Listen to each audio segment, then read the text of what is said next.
Marine अपने आप को मसरूफ़ रखती थी बचपन से ही। इसको शौक था गुड़िया के कपड़े सीने का भी, पेंटिंग, स्केचिंग का। तो मैं बीइंग अ मदर मेरीन को हमेशा से इस तरफ पुश ही करके रखती थी।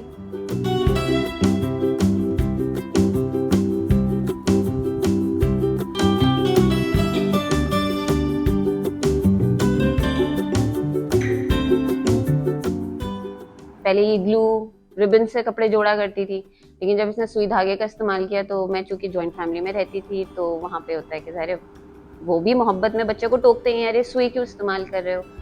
तो मेरा पहला कोशिश काम यही था कि मैंने इसको छुपा के रखा था। मैंने घर वालों को कभी बताया ही नहीं।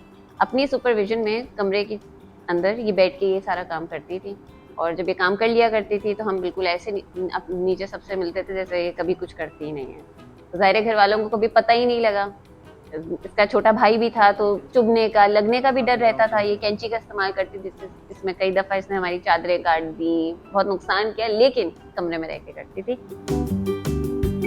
फादर की तो सबसे ज़्यादा सपोर्ट रही है, आपको पता है। इसको सबसे ज़्यादा डर अपने फादर का था, और फादर ने ही इसको सबसे ज़्यादा सपोर्ट किया है। कहीं ले जाना होता है, कहीं दूर हमें कोई पार्सल भी कई दफ़ा हमें छोड़ के आने पड़े हैं, तो उसके फादर ने कभी मना नहीं किया कि मैं इतनी दूर क्यों जाऊँ। उसके फादर मर्चेंट नेवी में हैं, वो घर पर नहीं होते हैं, लेकिन उस चीज़ के बावजूद भी फादर का बहुत सपोर्ट रहता है।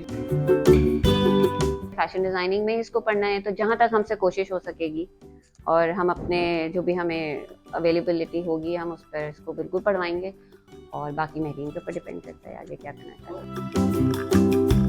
मैं यही पैगाम दूँगी कि आप अपनी बच्चियों की बिल्कुल नज़र रखें, बच्चों पर भी, उनको बिल्कुल सपोर्ट करें।